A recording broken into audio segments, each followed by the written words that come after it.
नमस्कार, आपका बहुत बहुत स्वागत है हमारे चैनल द फार्माकोस 2.0 पे। तो आज के लेक्चर में हम पढ़ने वाले हैं फार्माकोलॉजी का चैप्टर नंबर 13 जो कि है बायोलॉजिकल्स। इस सब्जेक्ट का ये लास्ट चैप्टर है। इस सब्जेक्ट के टोटल 13 चैप्टर्स है, उनमें से 12 चैप्टर्स के लेक्चर्स हमने कंप्लीट किए हैं। अगर आपने वो लेक्चर्स नहीं देखे होंगे तो आप हमारे चैनल पर जाकर देख सकते हैं। और अगर आपको हमारी ये कोशिश अच्छी लगती हो तो प्लीज़ हमारे चैनल को लाइक करिए, अपने दोस्तों के साथ भी शेयर करिए और नए हैं तो सब्सक्राइब करिए। तो आज का हमारा टॉपिक है बायोलॉजिकल। हम यहाँ पर क्या देखने वाले हैं, बायोलॉजिकल्स के बारे में। तो बायोलॉजिकल्स मतलब क्या है? बायोलॉजिकल्स मतलब बायोलॉजी यहाँ पर आ रही है।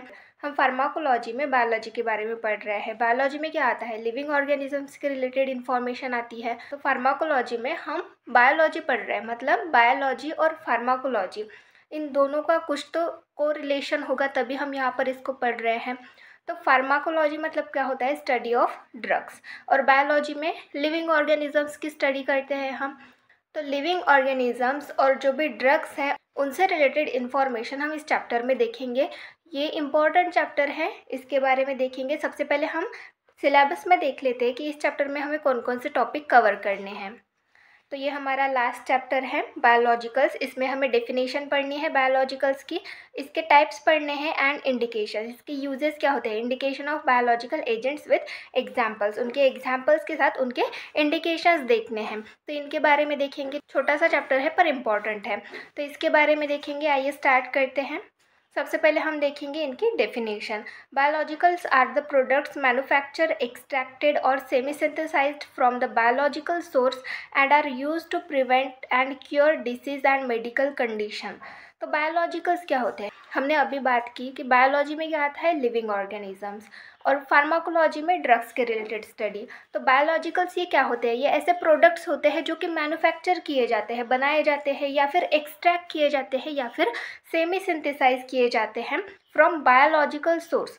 तो बायोलॉजिकल सोर्स मतलब किसी लिविंग ऑर्गेनिज्म से ये जो प्रोडक्ट्स है ये मैन्युफैक्चर किए जा रहे हैं, एक्सट्रैक्ट किए जा रहे हैं, या फिर सेमी सिंथेसाइज किए जा रहे हैं। तो ऐसे प्रोडक्ट्स जो होते हैं उनको हम बायोलॉजिकल्स बोलते हैं। तो ये जो बायोलॉजिकल्स हैं are used to prevent and cure disease and medical condition. जो प्रोडक्ट्स है ये एज अ ड्रग की तरह हम यहाँ पर यूज़ करते हैं। किसके लिए? डिसीज़ को प्रिवेंट और क्योर करने के लिए, और जो भी मेडिकल कंडीशन है उसको क्योर और प्रिवेंट करने के लिए ये बायोलॉजिकल प्रोडक्ट्स जो है ये बनाए जाते हैं। ये किससे बने हुए होते हैं? बायोलॉजिकल सोर्स से।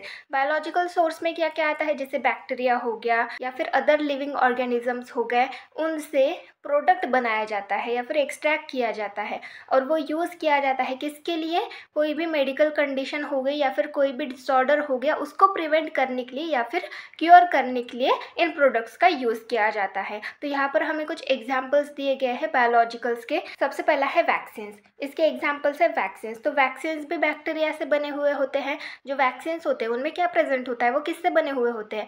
बैक्टीरिया से बने हुए होते हैं। किसी वैक्सीन्स हो गए तो ये बायोलॉजिकल्स हो गए क्योंकि ये लिविंग ऑर्गेनिज्म से बने हुए हैं। बोटॉक्स एक हो गया, हर्सेप्टिन, ये इस तरीके से बायोलॉजिकल्स हो गए। ये इनके एग्जाम्पल हो गए और ये इनकी डेफिनेशन हो गई। देन नेक्स्ट हम देखेंगे टाइप्स ऑफ बायोलॉजिकल। टाइप्स देखेंगे इसके। सबसे पहला है हार्मोन्स। हार्मोन्स भी एक तरह के बायोलॉजिकल्स होते हैं।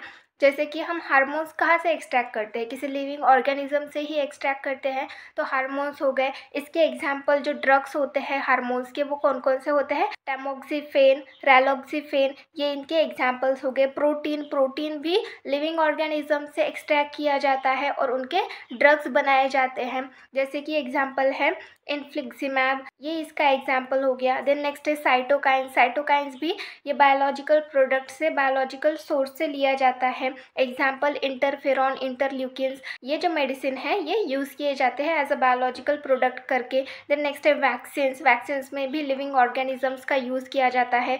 Monoclonal antibodies. तो ये कुछ टाइप्स हो गए बायोलॉजिकल्स के।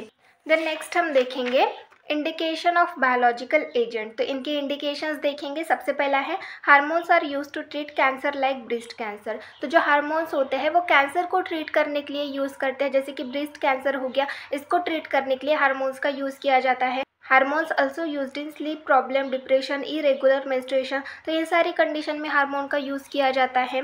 Vaccines are given to treat and prevent various type of bacterial and viral infection, तो जो वैक्सीन्स है वो वायरल और बैक्टीरियल इन्फेक्शन को ट्रीट करने के लिए यूज़ किए जाते हैं। Cytokines are used in immune disorder, तो इम्यून सिस्टम से रिलेटेड कोई डिसऑर्डर है तो उस कंडीशन में साइटोकाइंस का यूज़ किया जाता है, क्योंकि ये हमारे इम्यून सिस्टम को सप्रेस करते हैं। Protein are also used in immune disorder, तो प्रोटीन्स का भी यूज़ किया जाता है इम्यून सिस्टम से रिलेटेड डिसऑर्डर्स में। देन नेक्स्ट है protein are used to treat cancer, various infection and other disorder, तो प्रोटीन जो है वो कैंसर की कंडीशन में भी यूज़ किया जाता है, इन्फेक्शन को ट्रीट करने के लिए भी यूज़ किया जाता है और अदर डिसऑर्डर्स को ट्रीट करने के लिए भी यूज़ किया जाता है। तो इस तरीके से ये इंडिकेशन हो गए, यूजेस हो गए बायोलॉजिकल एजेंट्स के। तो इस तरीके से यहाँ पर हमने इस चैप्टर के सारे टॉपिक कंप्लीट कर लिए हैं और इस सब्जेक्ट के सारे चैप्टर्स हमने देख लिए हैं। नेक्स्ट लेक्चर में हम इंपॉर्टेंट टॉपिक्स के बारे में डिस्कस करेंगे। Thank you.